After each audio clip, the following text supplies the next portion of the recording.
سلفائٹ episode 23۔ جلد ہی ہانی بیٹی تمہارے پاس پہنچ جائے گی۔ مجھے امید ہے تم اس کا خیال رکھو گی ماہی۔ حمدان انکل فون پر ماہی کو ہانی کے متعلق سمجھا رہے تھے۔ وہ خود سچ نہیں جانتے تھے۔ ڈاکٹرز نے بھی انہیں منع کیا تھا کہ کوئی بھی حانم سے اس حادثے کے بارے میں نہ پوچھے۔ ان کا کہنا تھا کہ بار بار ہانی کو اس واقعے کی یاد دلانا خطرناک ہو سکتا ہے۔ وہ چاہتے تھے کہ حانم خود ہی سب کچھ بتائے، لیکن شاید حانم اس کے لیے کبھی تیار نہیں ہوتی۔ ماہین اور حانم نے براہ راست ایک دوسرے کو ابھی تک نہیں دیکھا تھا، البتہ تصویریں دیکھ رکھی تھیں اور نہ کبھی دونوں کی بات ہوئی تھی۔ جی بابا، ماہی کو زیادہ فرق نہیں پڑ رہا تھا اس کے آنے سے۔ وہ ذہنی طور پر بہت پریشان ہے۔ پہلے اسے کچھ وقت دینا، پھر اس کے قریب ہونے کی کوشش کرنا۔ ہانی بہت اچھی اور صاف دل کی لڑکی ہے۔ انشاءاللہ تمہاری اس سے جلد دوستی ہو جائے گی۔ جی، وہ حانم کی تعریف اپنے باپ کے منہ سے سن کر بس اتنا ہی کہہ پائی تھی۔ وہ حانم کو نہیں جانتی تھی۔ آج وہ اس کے پاس آ رہی تھی۔ ماہی کے عجیب سے احساسات تھے۔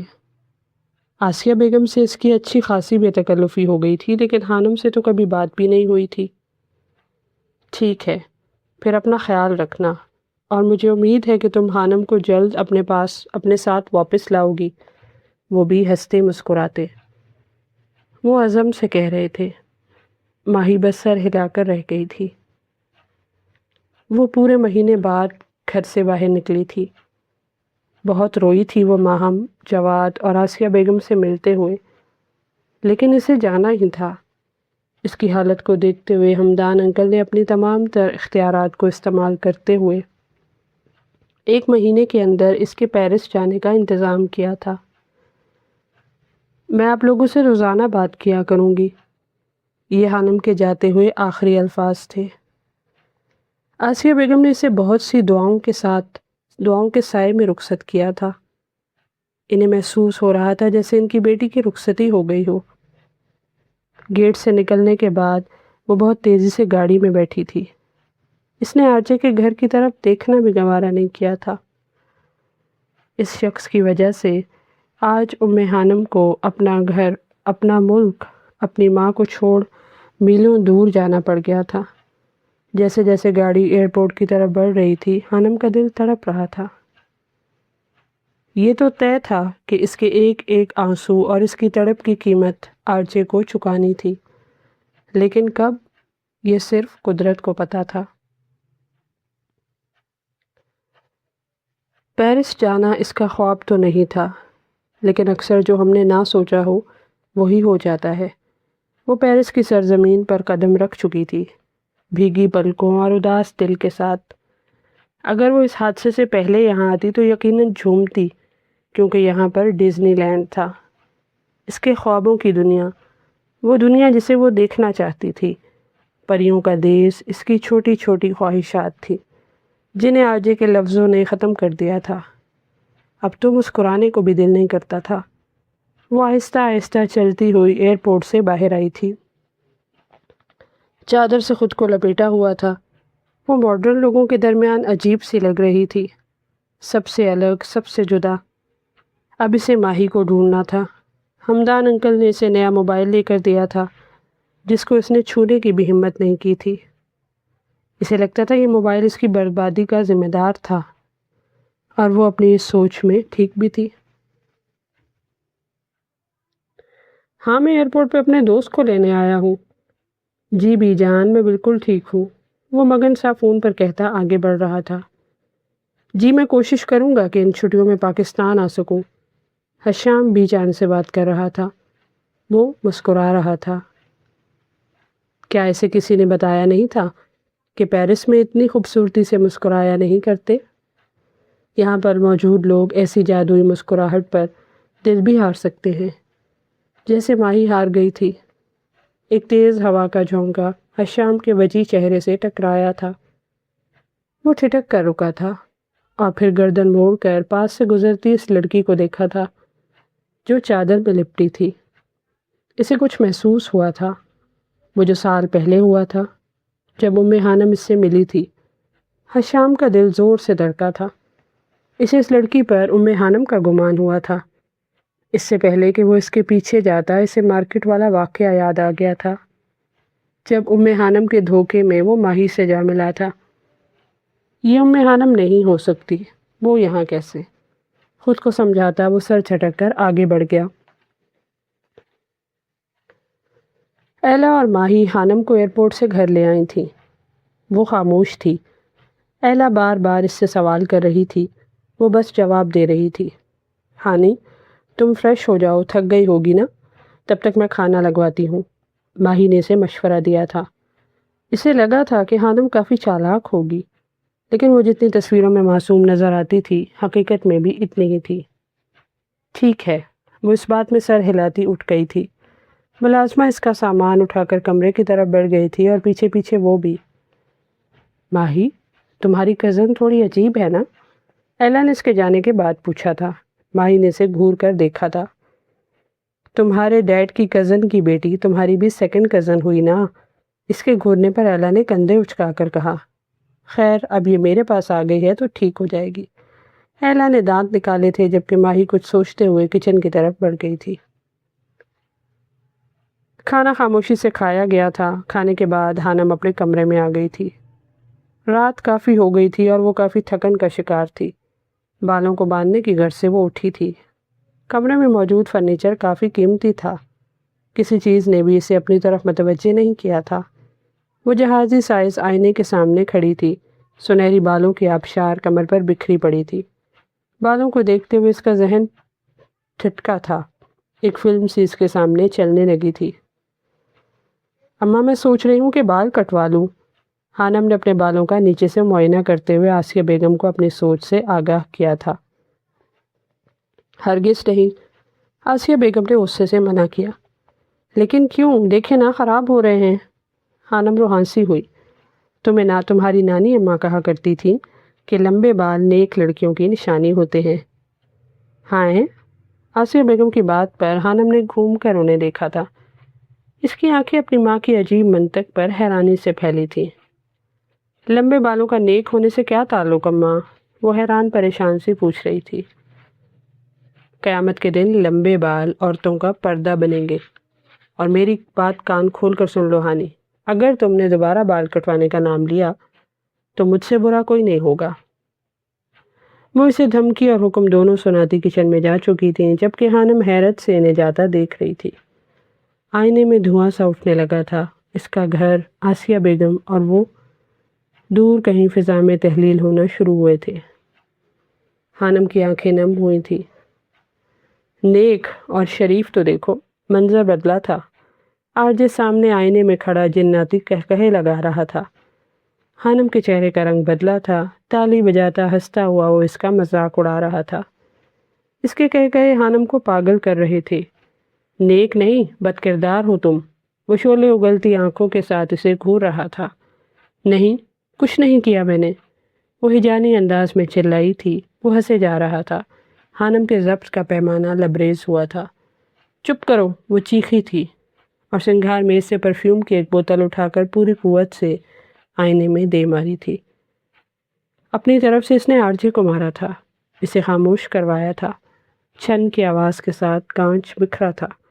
وہ کہیں غائب ہو گیا تھا۔ ہانم کی ہمت جواب دے گئی تھی۔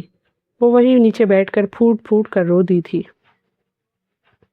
وہ آرجے کے آسیب سے بچنے کے لیے بہت دور آ گئی تھی، لیکن شاید بھول گئی تھی کہ آسیب تو 7 سمندر پار تک پیچھا کرتا تھا۔ کافی دیر رونے کے بعد وہ اٹھی تھی اور پھر کرہ کر بیٹھ گئی تھی۔ ٹوٹے ہوئے کانچ کا ٹکڑا اس کے پاؤں میں چبھ گیا تھا۔ درد کی ایک لہر اس کے پورے جسم میں پھیل گئی تھی۔ امی، ہانم نے درد کی شدت سے آسیہ بیگم کو پکارا تھا، لیکن پھر یاد آنے پر کہ وہ کوسوں دور تھیں اس کا دل مزید تڑپا تھا۔ مشکل سے کانچ کا ٹکڑا پاؤں سے نکالنے کے بعد وہ بیڈ پر بیٹھی تھی۔ اس کے پاؤں سے خون نکل رہا تھا لیکن اسے سمجھ نہیں آ رہا تھا کہ کیا کرے۔ اس نے کمرے میں نظریں دوڑائی تھیں اور پھر اسے میز پر ٹشو کا ڈبہ رکھا نظر آ گیا تھا۔ وہ لنگڑا کر چلتی میز تک پہنچی تھی اور پھر کافی سارے ٹشو نکال کر زخم پر رکھے تھے۔ آہستہ آہستہ خون رسنا بند ہو گیا تھا۔ وہ لیٹ گئی تھی لیکن اس کی سسکیاں بند نہیں ہوئی تھی۔ اسے سب یاد آ رہے تھے، اور خاص طور پر آرجے کی باتوں کو جو وہ کبھی اس کے ذہن سے نکلتی ہی نہیں تھی۔ میں چاہتی ہوں میں تمہیں بتاؤں کہ مجھے درد ہوتا ہے، اتنا درد کہ دل کرتا ہے اپنی کن پٹیوں پر انگلیاں رکھ کر اتنے زور سے دباؤں کہ وہاں سے خون کا اخراج ہو۔ شاید اس خون میں وہ تمام باتیں، وہ تمام سوچیں بھی بہہ جائیں جو میرے ذہن کو اذیت کے نشتر چبو رہی ہیں۔ میں چاہتی ہوں میں تمہیں بتاؤں کہ مجھے درد ہوتا ہے، اتنا درد کہ جیسے کوئی میرا دل کسی پتھر پہ رکھ کے کسی ہتھوڑی سے اس میں کیل گاڑتا ہے، اور بس ایک کیل سے بس نہیں کرتا بلکہ بار بار وہ اس عمل کو دہراتا ہے، گاڑتا ہے نکالتا ہے، گاڑتا ہے نکالتا ہے، پر موت نہیں آنے دیتا۔ میں چاہتی ہوں میں تمہیں بتاؤں کہ مجھے تکلیف ہوتی ہے، ایسی تکلیف جیسے کسی زندہ انسان کو کسی پیڑ کے ساتھ باندھ کر کسی پرانی چھری سے اس کو جگہ جگہ سے کاٹا جائے، اس پہ کوڑے برسائے جائیں، اتنے کوڑے کہ اس کے وجود کا گوشت اس کی ہڈیوں سے الگ ہو جائے، پر موت کے فرشتے کو ادھر آنے کی اجازت نہ ہو۔ میں چاہتی ہوں میں تمہیں بتاؤں کہ کاش کوئی لفظ میری اذیت کے معیار پر پورا اترے تو میں تمہیں بتاؤں کہ درد اور تکلیف اس اذیت سے بہت چھوٹے لفظ ہیں جو میں محسوس کرتی ہوں۔ درد میں ڈوبی رات آہستہ آہستہ بیت رہی تھی اور سسکیوں کی آواز بڑھتی جا رہی تھی۔ صبح 4 بجے کا وقت تھا۔ آرجے نیند سے بوجھل آنکھیں لیے سونے کے لیے لیٹا تھا۔ اسے 4 سے 5 بجے کے درمیان نیند آتی تھی۔ اسے ابھی سوئے کچھ ہی دیر گزری تھی جب وہ عجیب سے احساسات کے تحت ہڑبڑا کر اٹھ بیٹھا تھا۔ اسے کسی لڑکی کے رونے کی آواز آ رہی تھی۔ سائیڈ لیمپ آن کر کے اس نے پورے کمرے میں نظر دوڑائی تھی، لیکن اسے کہیں کچھ نظر نہیں آیا تھا۔ وہ اسے اپنا وہم سمجھ کر سر چھٹک کر دوبارہ سونے کے لیے لیٹ گیا تھا، لیکن جب اس نے آنکھیں بند کی، سسکنے کی آواز آئی، صاف سنائی دی تھی۔ وہ ایک جھٹکے سے اٹھ بیٹھا تھا۔ کون ہے؟ آرجے نے پوچھا تھا، لیکن کوئی جواب نہیں آیا تھا۔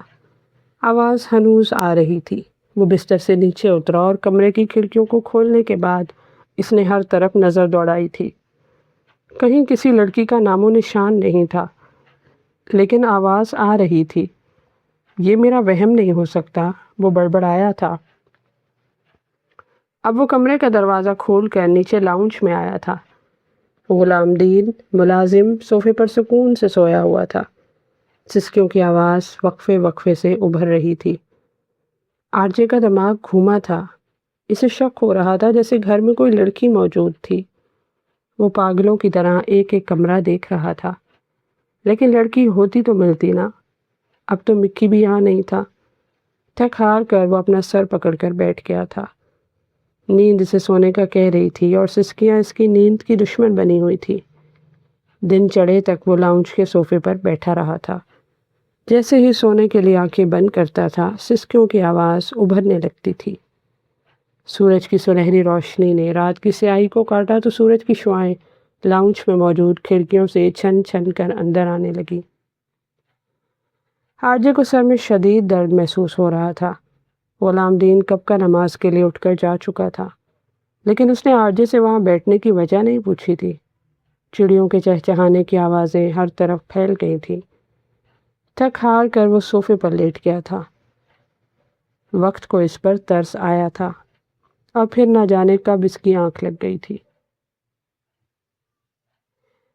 اوہ میرے خدا، یہ کیا ہوا؟ ملازمہ ناشتے کے لیے خانم کو اٹھانے آئی تھی، پھر اس کے زخمی پاؤں کو دیکھ کر گھبرا گئی تھی۔ یہ 50 سالہ لوسی تھی جو ہر وقت سیاہ رنگ کے گاؤن میں ملبوس رہتی تھی۔ ماہی اور ایلا اسے لوسی ماں بلاتی تھیں۔ لوسی ماں نے ایلا کو پالا تھا اور اسے بھی، وہ دونوں بہت عزیز تھیں۔ گھر کی صفائی ستھرائی کا خیال لوسی ماں ہی رکھتی تھی، البتہ کھانا بنانے کے لیے حلیمہ تھی۔ یہ کیا ہوا بچے؟ وہ خانم کی طرف بڑھی تھی۔ خانم کی رات نہ جانے کب آنکھ لگی تھی، نہ آذان کی نہ الارم کی آواز آئی تھی، اور نہ کسی نے اسے اٹھایا تھا۔ وہ سوئی رہی تھی۔ لوسی ماں نے آگے بڑھ کر اس کے زخمی پاؤں سے ٹشو کو اتارا تھا جو چپکا ہوا تھا۔ بیڈ کی چادر جہاں اس کا پاؤں رکھا ہوا تھا وہاں سے سرخ ہو چکی تھی۔ سوتے وقت شاید اس کا خون بہتا رہا تھا۔ درد کے باعث خانم کی آنکھ کھلی تھی۔ یہ کانچ کیسے ٹوٹا؟ ہم کو بلا لیا ہوتا، ہم خود ہی اس کو صاف کر دیتا، وہ خانم کو جاگتے ہوئے کہہ رہی تھی، جاگتے ہوئے دیکھ کر کہہ رہی تھی۔ ٹشو اتارنے کے بعد لوسی ماں کی نظریں اب کچھ ڈھونڈ رہی تھیں۔ کچھ یاد آنے پر وہ کمرے میں رکھے بڑے سے میز کے نیچے والے دراز کی طرف بڑھی تھی۔ فرسٹ ایڈ باکس نکال کر وہ دوبارہ خانم کے پاس آئی تھی۔ خانم چکراتے سر کے ساتھ اسے دیکھ رہی تھی جو کافی پریشان نظر آ رہی تھی۔ رونے کے باعث خانم کی آنکھیں سوجن کا شکار تھیں۔ اسپرٹ سے زخم صاف کرنے کے بعد لوسی ماں نے اس کے پاؤں پر پٹی باندھی تھی۔ طبیعت ٹھیک ہے تمہارا؟ پٹی کرنے کے بعد اب وہ خانم کی سرخ آنکھوں کی طرف دیکھ کر پوچھ رہی تھی۔ خانم کو بے اختیار آسیہ بیگم یاد آئی تھی۔ اس کی آنکھیں نم ہونا شروع ہوئیں۔ روتا کیوں ہے بچے؟ کوئی مسئلہ ہے تو ہم کو بتاؤ، وہ پیار سے پوچھ رہی تھی۔ میرا سر بہت درد کر رہا ہے، خانم بس اتنا ہی کہہ پائی تھی۔ اب میڈیسن اور چائے لے کر آتا ہے، رونا نہیں، تم ٹھیک ہو جائے گا، لوسی ماں فکر مندی سے کہتی باہر چلی گئی تھی، جبکہ خانم اپنے سر کو تھامتے ہوئے دوبارہ لیٹ گئی تھی۔ ڈپارٹمنٹ میں کوئی فنکشن تھا، اسے روشنیوں سے سجایا گیا تھا۔ آرجے کے ڈپارٹمنٹ کی طرف اٹھے قدم رکے تھے۔ اسے روشنیاں دیکھ کر کیفے کے پاس درختوں کے نیچے خفکی سے گھرتی ہوئی خانم نظر آئی تھی۔ یہی جگہ تھی جہاں اس نے خانم کو چڑھانے کے لیے اس کے لیے گانا گایا تھا۔ اسے اپنے الفاظ یاد آ گئے تھے۔ وہ خود تو جی رہا تھا اور جو وجہ بنی تھی اسے ختم کر دیا تھا۔ آرجے نے وہ سر جھٹک کر ڈپارٹمنٹ کی طرف بڑھا تھا۔ جیسے ہی وہ ڈپارٹمنٹ کے اندر داخل ہوا تھا، سامنے گراؤنڈ پر لکڑی کے بینچ پر وہ اسے بیٹھی نظر آئی تھی۔ وہ شام جب اس نے خانم سے مسکرا کر بات کی تھی، وہ آسمان کو تکتی ہوئی جانے کس دنیا میں کھوئی ہوئی تھی۔ جب بجلی کی چمک میں اس کے چہرے پر کچھ چمکا تھا، ماضی سے اپنی طرف کھینچ رہا تھا، اور یہی وہ جگہ تھی جہاں اس نے خانم کو ختم کیا تھا۔ نفرت ہے مجھے تم سے، وہ تصور میں اس سے مخاطب ہوا تھا، اور پھر واپسی کے لیے قدم بڑھا دیے تھے۔ ڈپارٹمنٹ میں اب اسے کچھ بھی اچھا نہیں لگتا تھا۔ مکی جا چکا تھا، مہرو بھی، دونوں کی مائیگریشن ہو گئی تھی۔ وہ بھی جا چکی تھی جس کے بارے میں وہ سوچنا نہیں چاہتا تھا۔ وہ جنت روڈ پر تیز تیز قدم بڑھا رہا تھا۔ انگلش ڈپارٹمنٹ کے سامنے اسے وہ درختوں کے نیچے بنے فٹ پاتھ پر مہرو کے ساتھ کسی بات پر ہنستی نظر آئی تھی۔ وہ ٹھٹک کر رکا تھا۔ وہ اسے کیوں نظر آ رہی تھی؟ آرجے کو سمجھ نہیں آ رہا تھا۔ وہ جھٹکے سے مڑا تھا۔ سامنے زولوجیکل میوزیم تھا۔ اب وہ مہرو کے ساتھ میوزیم کے باہر سیلفیاں لیتی نظر آ رہی تھی۔ آرجے کا سر چکرا کر رہ گیا تھا۔ اس نے دونوں ہاتھوں سے اپنے سر کو تھاما تھا۔ نفرت ہے مجھے تم سے، شدید نفرت، سنا تم نے امی خانم؟ شدید نفرت کرتا ہوں تم سے، وہ چلایا تھا۔ اسٹوڈنٹس نے رک کر اور پلٹ کر اسے دیکھا تھا۔ کچھ دیر بعد وہ اپنے حواسوں میں واپس لوٹا تھا۔ گہری سانس لیتا وہ خانم کو پیچھے چھوڑتا آگے بڑھ گیا تھا۔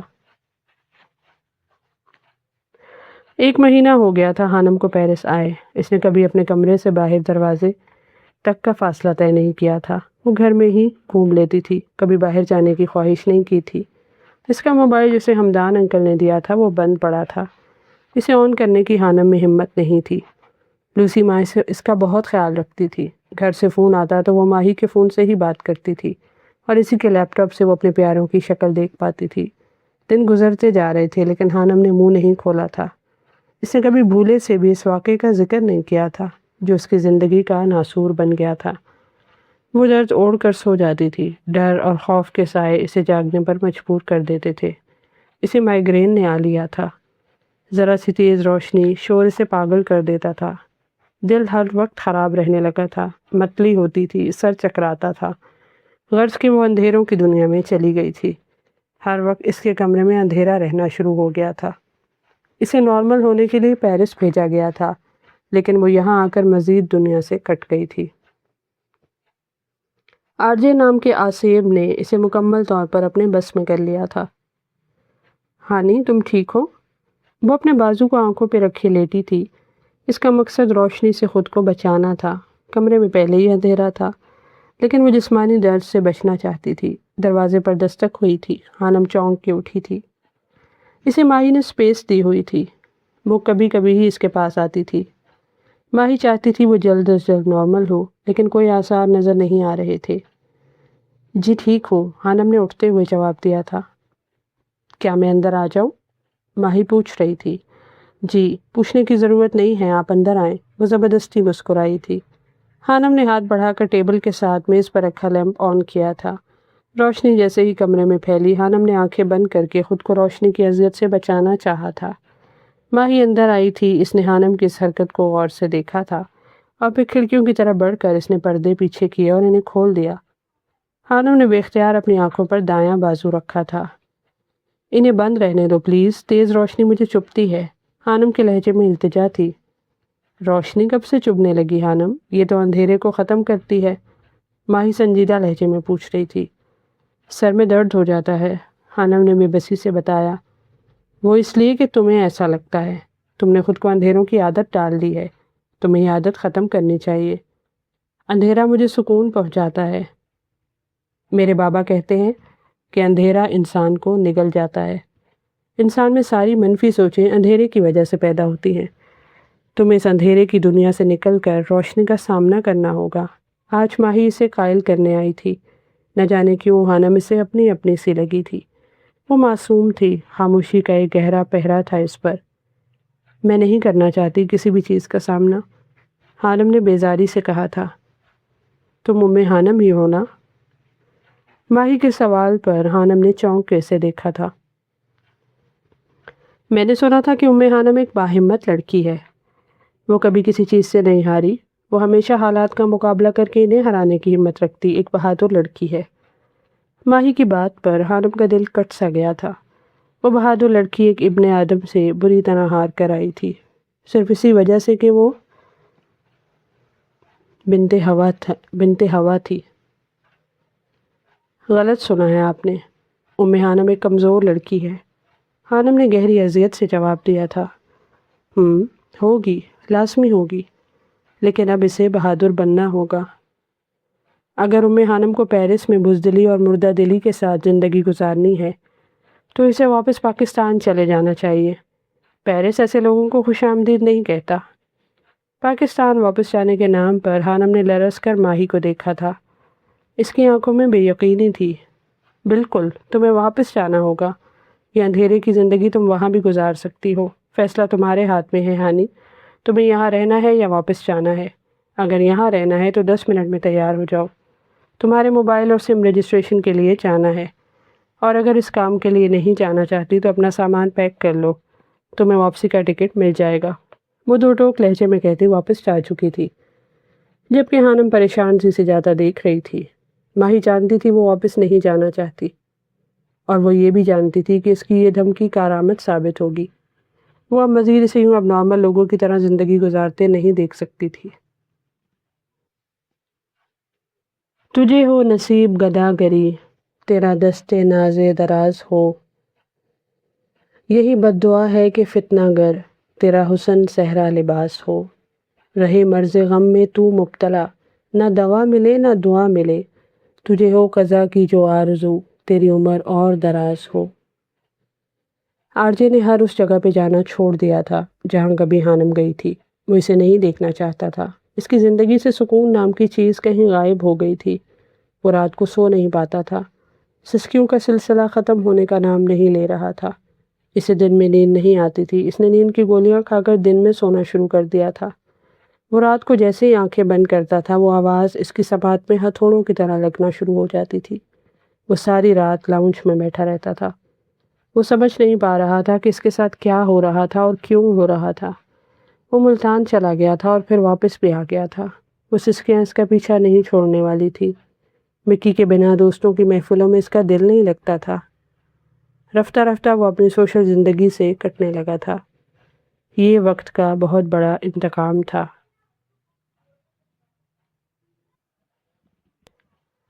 وہ ماہی اور ایلا کے ساتھ گاڑی میں بیٹھی تھی۔ جب سے وہ پیرس آئی تھی آج پہلی بار گھر سے باہر نکلی تھی۔ ماہی کی دھمکی کام کر گئی تھی، اب اس کے لبوں پر ایک خوبصورت سی مسکراہٹ رینگ رہی تھی۔ خانم کے چہرے پر سنجیدگی چھائی تھی۔ ایلا کچھ کہنے کے لیے پیچھے کی طرف مڑی تھی، پھر ایک دم چونک گئی تھی۔ خانم گاڑی کے شیشے کے پاس بیٹھی تھی۔ آدھے کھلے شیشے سے سورج کی روشنی اندر آ رہی تھی جو خانم کے چہرے کو چھو رہی تھی۔ یہ کیا ہے؟ ایلا نے پھٹی پھٹی آنکھوں سے خانم کی طرف دیکھتے ہوئے پوچھا تھا۔ سورج کی شعاؤں میں خانم کے چہرے پر کچھ چمکا تھا۔ کیا؟ خانم کے چہرے پر الجھن پھیلی تھی۔ تمہاری چین پر کچھ شائن کیا تھا۔ وہ پیدائشی نشان ہے، یعنی برتھ مارک۔ جب میں پیدا ہوئی تھی یہ تب سے ایسی ہے، خانم نے بتایا تھا۔ یہ ایک موتی کے سائز کا سفید رنگ کا دھبا تھا، جیسے سیاہ رنگ کا تل ہوتا ہے، لیکن یہ سفید تھا، اور جب کبھی سورج کی روشنی اس پر براہ راست پڑتی تھی تو یہاں سے ایک چمک پیدا ہوتی تھی۔ واو، اٹس جسٹ امیزنگ۔ ایلا اب دلچسپی سے اسے دیکھ رہی تھی۔ اس نے زندگی میں پہلی بار کوئی ایسا برتھ مارک دیکھا تھا۔ اسے خانم سب سے الگ لگی تھی، اداسیوں کی شہزادی جو شاید رستہ بھٹک کر پیرس آ گئی تھی۔